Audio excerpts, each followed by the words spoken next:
YouTube থেকে আসা খালিদ সিনেমার টিজারটা আমার বেশ ভালোই লেগেছে। তো তখন আরেকটা ভিডিওতে আমি টিজারটা নিয়ে কথা বলেছি।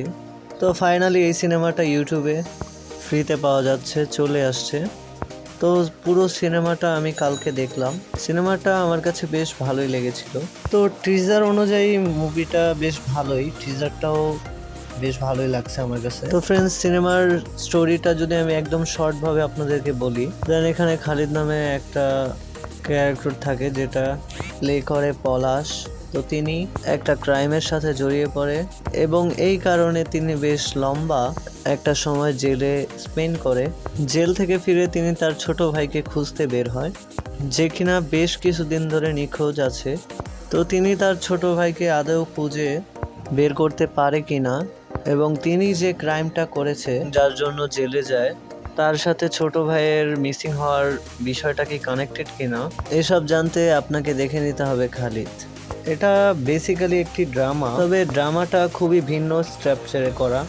সচরাচর আমরা যে সকল ড্রামা দেখি ম্যাক্সিমামই থাকে রোমান্টিক ড্রামা বাংলাদেশে, বাট এই ড্রামাটা কিন্তু একটু ভিন্ন। একটু বলছি কেন, খুবই ভিন্ন বলতে হবে। এই ড্রামার মেইন যে ব্যাপারটা তারা মাথায় রেখেছে সেটা হলো অ্যাকশন। পুরো ড্রামাটাতে বেশ ভালো রকমের অ্যাকশন আছে, যেটা সচরাচর ড্রামায় দেখানো হয় না। এখন অ্যাকশনের ব্যাপার বললেই বেশ ভালো রকমের একটা খরচের কথা চলেই আসে। এই কারণে তারা জাস্ট এই ব্যাপারটাকে ইগনোর করে। আপনি যদি বাংলা সিনেমাও দেখেন সেখানেও কিন্তু এই বড় সড়ো কোনো অ্যাকশন দেখতে পারবেন না। এর কারণ হচ্ছে বিষয়টা খুবই ব্যয়বহুল, এখানে বেশ পরিশ্রমের দরকার হয়। সেখান থেকে এই ড্রামার মধ্যে বেশ ভালো রকমের অ্যাকশন ক্রিয়েট করতে পেরেছে। আমি বলছি না যে মাথা নষ্ট টাইপ কিছু, বাট স্টিল যে সকল ড্রামা আমরা ফ্রিতে দেখতে পাই তার থেকে অনেক অংশে বেটার হয়েছে এই ড্রামা।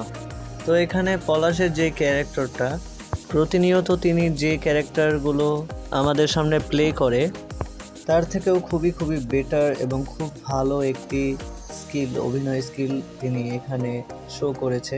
ক্যারেক্টারটা একদম নিজের মধ্যে ধারণ করতে পেরেছে এই পলাশ, তাই অভিনয়গুলো একদম নিখুঁত হয়েছে।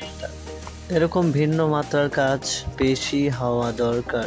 একই ধারার কাজ, সেই ভালোবাসা, হারিয়ে যাওয়া গার্লফ্রেন্ডকে হারানো, ব্যাক করা, আবার লাইফে ফেরত পাওয়া, এরকম ড্রামাগুলো আর যাচ্ছে না আমাদের। এই কারণে আমি খালি ড্রামাটাকে এক ধাপ এগিয়ে রাখবো এবং এখানে যে টেকনিক্যাল পার্টগুলো আছে সেগুলো খুবই গ্রো এবং ভালো হয়েছে অনেক। আমি বলবো কালার ক্রিয়েটিং এর যে পার্টটা খুবই ভালো, বাট সমস্যাটা হচ্ছে রান টাইম খুবই কম, সবকিছুই খুবই ফাস্ট হয়েছে। যেহেতু অ্যাকশনের দিকে তারা অনেক বেশি ফোকাস করেছে, সো সেক্ষেত্রে ড্রামার শটগুলো আরো ধীরস্থির ভাবে এবং আরো লং টাইম নিলে মুভিটা বেস্ট হতো আরো।